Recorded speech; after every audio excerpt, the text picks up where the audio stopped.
Para compreender plenamente a importância de São João Batista e como se originou o feriado, ou dia de São João, precisamos primeiro situar-nos no cenário histórico e religioso da época.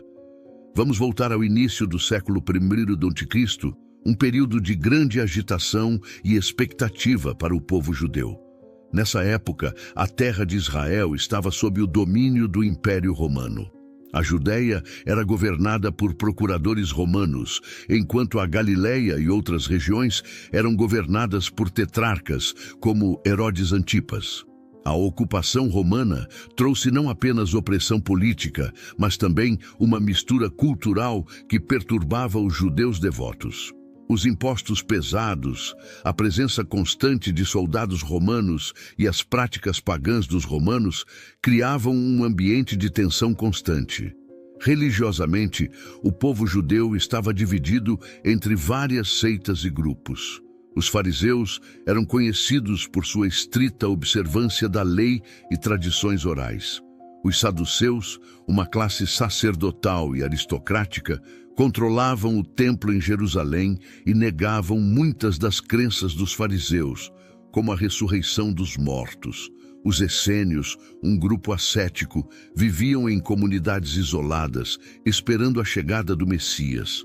Além disso, havia os zelotes, que defendiam a revolta armada contra Roma. No meio desse cenário, a esperança messiânica era palpável. O povo judeu aguardava ansiosamente o cumprimento das antigas profecias que prometiam a vinda de um Salvador. Entre essas profecias, duas se destacam particularmente em relação a João Batista. A primeira está em Isaías 43, que diz: Uma voz clama: No deserto preparem o caminho para o Senhor, façam no deserto um caminho reto para o nosso Deus. Essa passagem profetiza alguém que viria antes do Messias, preparando o caminho para ele, exortando o povo a se arrepender e voltar-se para Deus. A segunda profecia relevante encontra-se em Malaquias 3:1. Eu enviarei o meu mensageiro que preparará o caminho diante de mim. E então, de repente, o Senhor que vocês buscam virá ao seu templo. O mensageiro da aliança, a quem vocês desejam, virá, diz o Senhor dos Exércitos. Aqui, Deus promete enviar um mensageiro para preparar o caminho para a vinda do Senhor, reforçando a ideia de que um precursor anunciaria a chegada do Messias. Diante dessas profecias, a expectativa messiânica atingiu seu ápice. O povo judeu, cansado de opressão e corrupção, ansiava pela chegada do Messias, que traria libertação e restauração. Muitos acreditavam que o Messias seria um líder político e militar, alguém que libertaria Israel do jugo romano e restauraria o reino de Davi. Essa esperança messiânica não estava limitada aos eruditos e líderes religiosos. Permeava todas as camadas da sociedade. Homens e mulheres comuns viviam na expectativa de que a qualquer momento o Messias poderia aparecer, trazendo consigo a tão esperada salvação. É nesse contexto fervoroso e cheio de expectativas que João Batista emerge. Sua vida e ministério são diretamente ligados a essas antigas profecias e à esperança messiânica que dominava a mentalidade do povo judeu. Em meio ao deserto, João Batista surge como a voz que clama, convocando o povo ao arrependimento e preparando o caminho para a chegada do Messias prometido. Sua história começa com Zacarias e Isabel, seus pais, um casal piedoso que vivia nos dias do rei Herodes, o Grande. Zacarias era sacerdote da ordem de Abias, e Isabel, descendente de Arão, compartilhava com seu marido uma herança sacerdotal. Ambos eram descritos como justos diante de Deus, observando irrepreensivelmente todos os mandamentos e preceitos do Senhor. No entanto, havia um fardo pesado em suas vidas. Isabel era estéril e ambos já estavam avançados em idade. A falta de filhos era não só uma fonte de dor pessoal, mas também de estigma social, já que a descendência era considerada uma bênção divina. Certa vez, Enquanto Zacarias cumpria suas funções sacerdotais no templo de Jerusalém, ele foi sorteado para entrar no santuário do Senhor e queimar incenso, uma honra rara e especial. Enquanto a multidão de fiéis orava do lado de fora, Zacarias se encontrava sozinho diante do altar de incenso, envolto no silêncio sagrado. De repente, o anjo Gabriel apareceu ao lado direito do altar. Zacarias ficou atemorizado, mas o anjo disse: "Não tenha medo, Zacarias. Sua oração foi ouvida. Isabel, sua esposa, lhe dará um filho, e você lhe dará o nome de João. Ele será motivo de grande alegria e regozijo, e muitos se alegrarão por causa do nascimento dele, pois será grande aos olhos do Senhor. Ele nunca tomará vinho nem bebida fermentada, e será cheio do Espírito Santo desde antes do seu nascimento. Ele converterá muitos dos filhos de Israel ao Senhor, seu Deus, e irá adiante do Senhor no espírito e poder de Elias, para fazer voltar o coração dos pais aos filhos, e os desobedientes à sabedoria dos justos, para deixar um povo preparado para o Senhor." Diante de tal anúncio extraordinário, Zacarias, atônito, perguntou ao anjo: "Como posso ter certeza disso? Sou velho e minha mulher está em idade avançada." A resposta de Gabriel foi imediata e severa: "Eu sou Gabriel, que está sempre na presença de Deus. Fui enviado para falar com você e lhe trazer essas boas novas.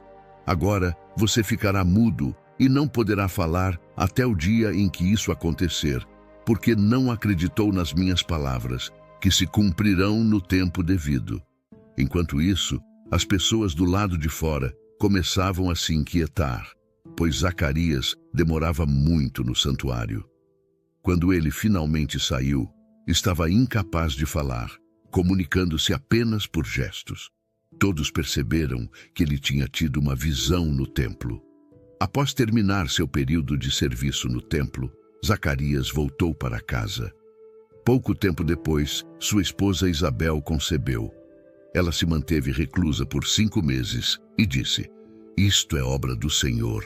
Agora ele olhou para mim com favor e retirou a minha humilhação diante do povo." O anúncio do nascimento de João Batista é um dos eventos mais milagrosos e significativos do Novo Testamento. A intervenção direta de Deus na vida de Zacarias e Isabel, um casal justo, mas desprovido de filhos, marca o início de um novo capítulo na história da salvação.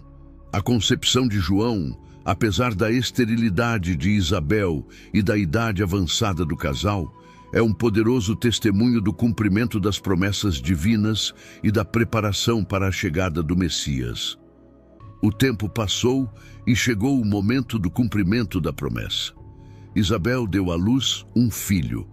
Os vizinhos e parentes, sabendo que o Senhor havia mostrado grande misericórdia para com ela, alegraram-se juntamente. No 8º dia, conforme a tradição judaica, eles vieram circuncidar o menino. Queriam dar-lhe o nome de seu pai, Zacarias, mas Isabel insistiu: "Não, ele será chamado João." Os presentes ficaram surpresos, pois ninguém na família tinha esse nome. Recorreram então a Zacarias, que ainda estava mudo, para saber como ele queria que o menino fosse chamado. Zacarias pediu uma tabuinha e escreveu: "O nome dele é João." No mesmo instante, sua boca se abriu e ele começou a falar, louvando a Deus. O espanto tomou conta de todos os vizinhos e por toda a região montanhosa da Judéia. As pessoas comentavam esses acontecimentos. Todos os que ouviam falar dessas coisas refletiam e perguntavam: "O que virá a ser este menino?" Pois a mão do Senhor estava com ele. Tomado pelo Espírito Santo, Zacarias então proferiu um cântico profético, conhecido como Benedictus, que começa assim: "Bendito seja o Senhor, o Deus de Israel, porque veio visitar e redimir o seu povo. Ele preparou para nós um poderoso Salvador na casa de Davi, seu servo, como falara pela boca dos seus santos profetas desde os tempos antigos, para nos livrar dos nossos inimigos e da mão de todos os que nos odeiam." Zacarias continuou a louvar a Deus pela promessa cumprida e profetizou sobre seu filho, dizendo: "E você, meu filho, será chamado profeta do Altíssimo, porque irá adiante do Senhor para preparar o caminho para ele, para dar ao seu povo o conhecimento da salvação mediante o perdão dos seus pecados, por causa das ternas misericórdias de nosso Deus, pelas quais o sol nascente nos visitará das alturas, para brilhar sobre aqueles que estão vivendo nas trevas e na sombra da morte, e guiar nossos pés no caminho da paz." A criança cresceu e tornou-se forte em espírito. Desde cedo, João mostrou-se diferente, conduzido por uma missão divina que começava a se delinear. Ele passou sua infância e juventude no deserto, longe das comodidades da cidade e das influências corruptoras, vivendo uma vida de simplicidade e preparação. Vestia peles de camelo e um cinto de couro ao redor da cintura. Sua alimentação era simples e rústica, composta de gafanhotos e mel silvestre, refletindo sua vida de ascetismo e devoção. Nesse ambiente inóspito e solitário, João desenvolveu um caráter robusto e uma espiritualidade profunda, sintonizando-se cada vez mais com o propósito que Deus havia traçado para sua vida. Era o começo de uma jornada que o tornaria uma das vozes mais poderosas e proféticas de todos os tempos, um precursor destinado a preparar o caminho para a chegada do Messias. A sua presença no deserto e seu estilo de vida chamavam a atenção e transmitiam uma mensagem de urgência e autenticidade. A mensagem de João Batista era clara e poderosa: "Arrependam-se, pois o reino dos céus está próximo." Com voz forte e convincente, ele conclamava as multidões a mudarem de vida, a abandonarem seus pecados e a se voltarem para Deus. Ele não pregava nos centros urbanos, mas nas margens do Rio Jordão, e mesmo assim, pessoas de Jerusalém, de toda a Judéia e de toda a região do Jordão vinham até ele. João oferecia um batismo de arrependimento, mergulhando aqueles que confessavam seus pecados nas águas do Rio Jordão. Este batismo simbolizava a purificação e o renascimento espiritual, preparando as pessoas para a chegada iminente do Messias. O ministério de João não se limitava apenas ao batismo. Ele também desafiava a hipocrisia e a injustiça.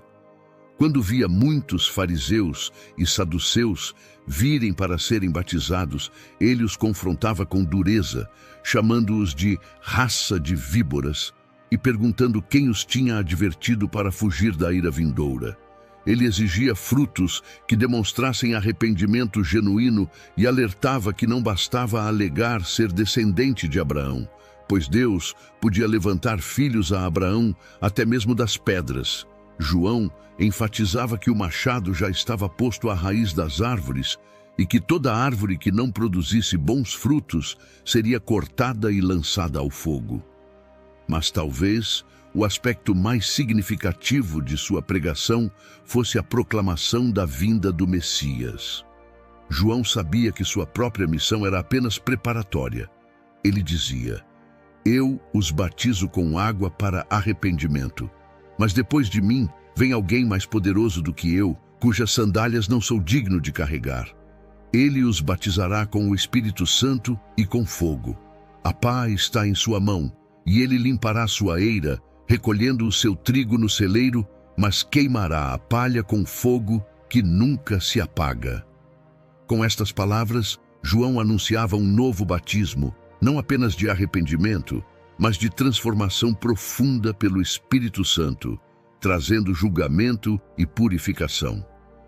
João Batista, portanto, desempenhou um papel crucial como arauto do Messias, despertando o povo para a necessidade de preparação espiritual.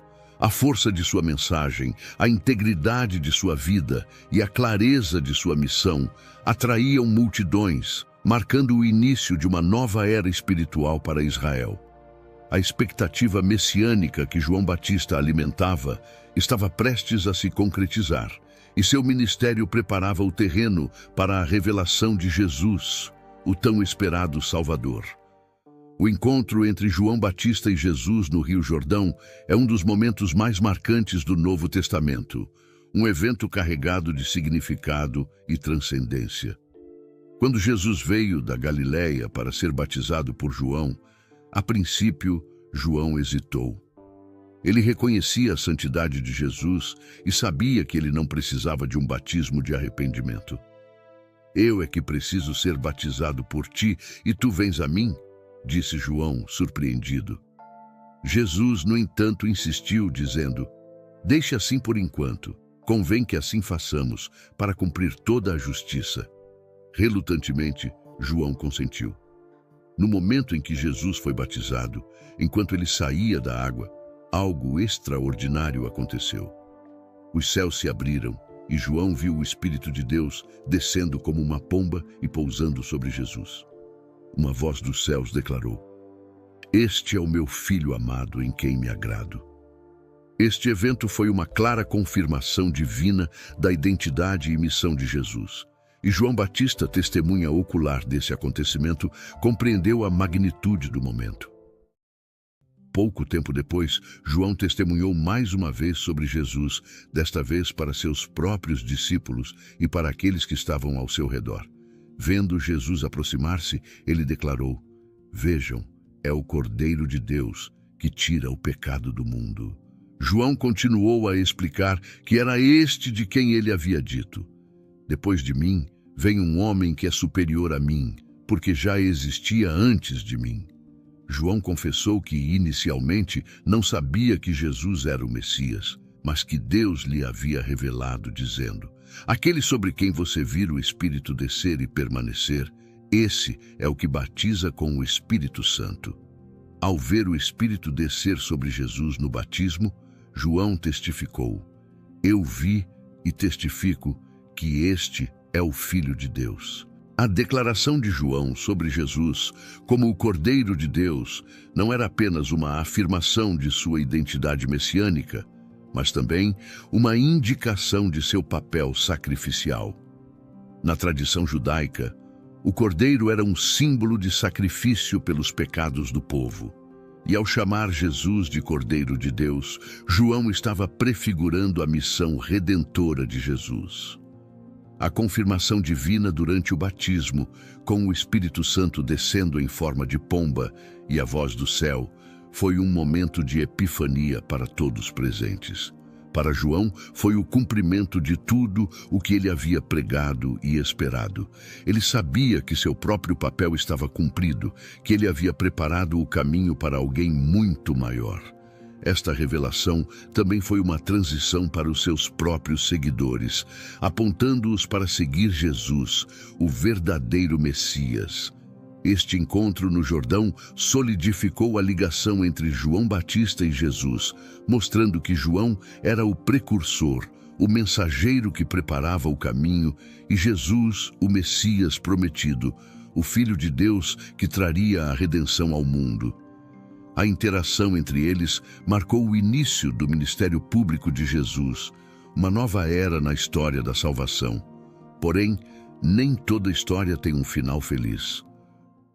João Batista, conhecido por sua integridade e coragem, não hesitou em denunciar a corrupção e a imoralidade, independentemente da posição ou do poder de quem praticava tais atos. Um dos principais alvos de sua reprovação foi Herodes Antipas, o tetrarca da Galileia e Pérea. Herodes havia se casado com Herodias, a esposa de seu meio-irmão Filipe, em um ato que João publicamente condenou como ilícito, afirmando: não te é permitido viver com ela. A ousadia de João em desafiar a autoridade de Herodes Antipas foi um ato de grande risco, especialmente considerando o temperamento volátil e o poder absoluto do tetrarca. Herodes, instigado por Herodias, não tolerou a acusação pública e mandou prender João. Assim, João Batista foi lançado na prisão da fortaleza de Maqueronte, um lugar isolado e sombrio, situado nas colinas desertas da atual Jordânia. Sua prisão não foi apenas uma medida para silenciá-lo, mas também um sinal do profundo impacto e ameaça que sua pregação representava para os poderes estabelecidos. Durante sua permanência no cárcere, João Batista experimentou um período de profunda reflexão e talvez de incerteza. Enquanto estava preso, João Batista continuou a interagir com seus discípulos, que vinham visitá-lo e atualizá-lo sobre os acontecimentos fora das paredes da prisão. João, consciente de que seu tempo estava acabando, queria ter certeza de que sua missão de preparar o caminho para o Messias havia sido cumprida corretamente. Ele enviou alguns de seus discípulos a Jesus com uma pergunta crucial: És tu aquele que haveria de vir, ou devemos esperar algum outro? Esta pergunta refletia não uma dúvida sobre a identidade de Jesus, mas um desejo de confirmação e reafirmação de que seu próprio trabalho não havia sido em vão. Os discípulos de João foram até Jesus e transmitiram a mensagem de seu mestre. Jesus, em resposta, não forneceu uma simples afirmação verbal. Em vez disso, ele realizou várias curas e milagres diante deles, e então disse: Voltem e anunciem a João o que vocês estão ouvindo e vendo. Os cegos veem, os paralíticos andam, os leprosos são purificados, os surdos ouvem, os mortos são ressuscitados e as boas novas são pregadas aos pobres. E feliz é aquele que não se escandaliza por minha causa. Essa resposta de Jesus foi uma confirmação poderosa e profética, ecoando as palavras de Isaías e mostrando que as obras do Messias estavam sendo cumpridas. Ao receber esta mensagem de volta, João Batista teria reconhecido que Jesus era, de fato, o prometido, o cumprimento das profecias, e que seu próprio papel como precursor havia sido completamente realizado. O encarceramento de João Batista não silenciou sua voz nem diminuiu sua influência. Seus discípulos continuaram a honrar e a propagar seus ensinamentos, e sua coragem em enfrentar Herodes ressoava como um testemunho da integridade e da força de seu caráter.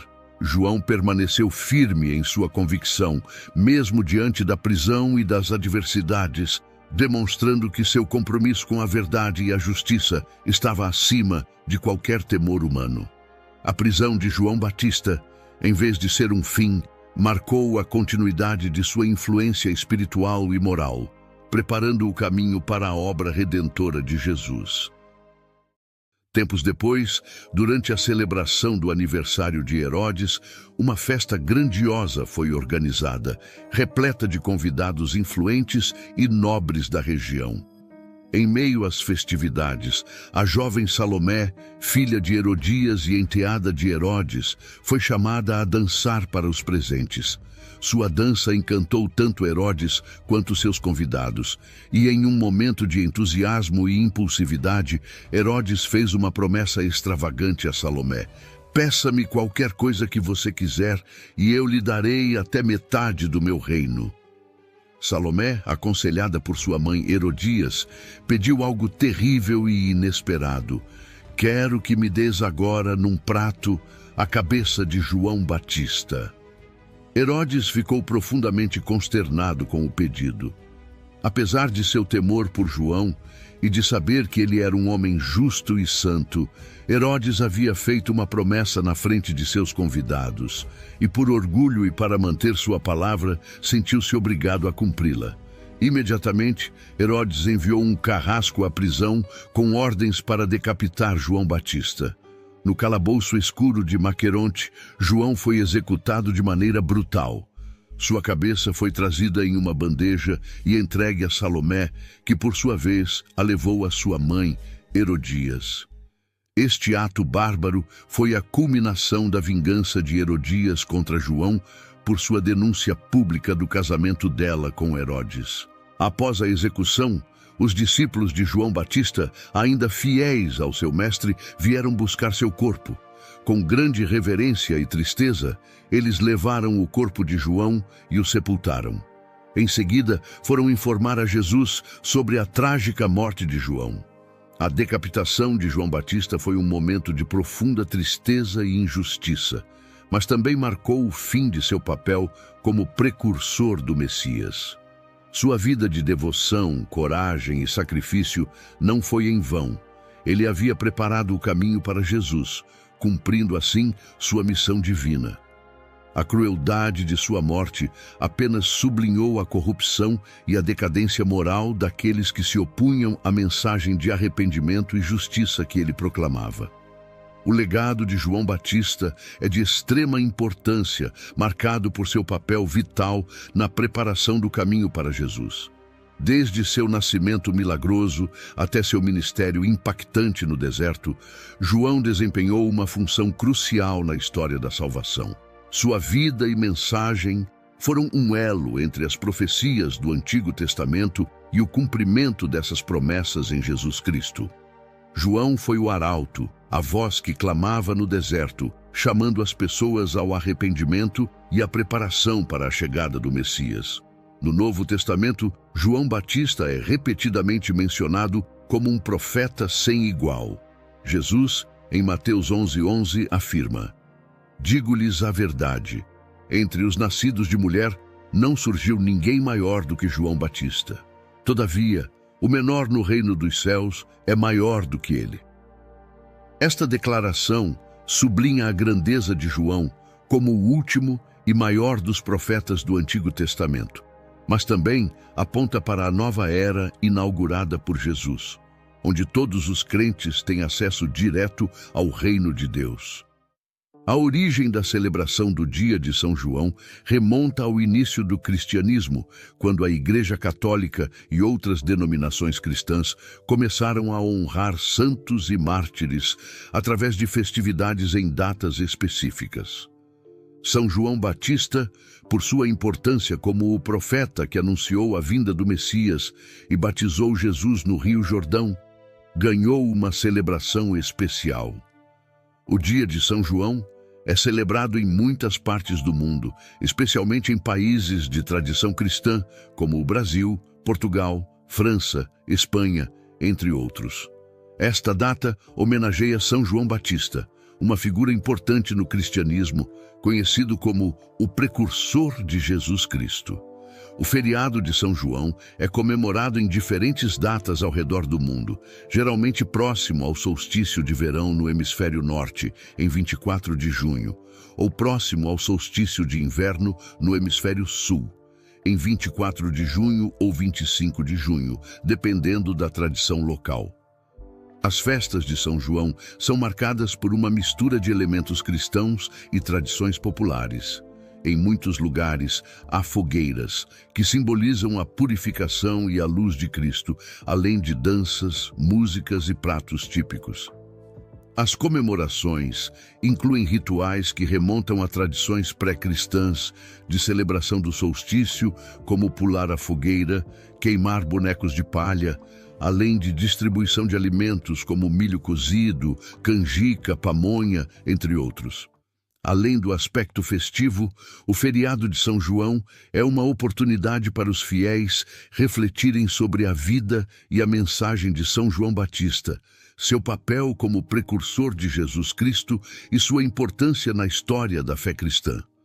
É também um momento para renovar a devoção e celebrar a fé comunitária. As principais mensagens de João Batista foram centradas no arrependimento e na iminência do reino de Deus. Ele exortava as pessoas a abandonarem seus pecados e a buscarem uma vida de retidão, simbolizando essa transformação através do batismo nas águas do Jordão. Este batismo não era apenas um ritual externo, mas um sinal de uma mudança interna, um coração renovado, pronto para receber o Salvador. A intensidade de sua pregação e seu estilo de vida austero serviam como um poderoso testemunho de sua dedicação e sinceridade, inspirando muitos a se converterem. João também proclamou com clareza a vinda de alguém maior do que ele, alguém que batizaria com o Espírito Santo e com fogo. Esta proclamação apontava diretamente para Jesus, destacando que o ministério de João era apenas preparatório. A humildade de João é evidenciada em sua famosa declaração: "É necessário que ele cresça e que eu diminua." João 3:30.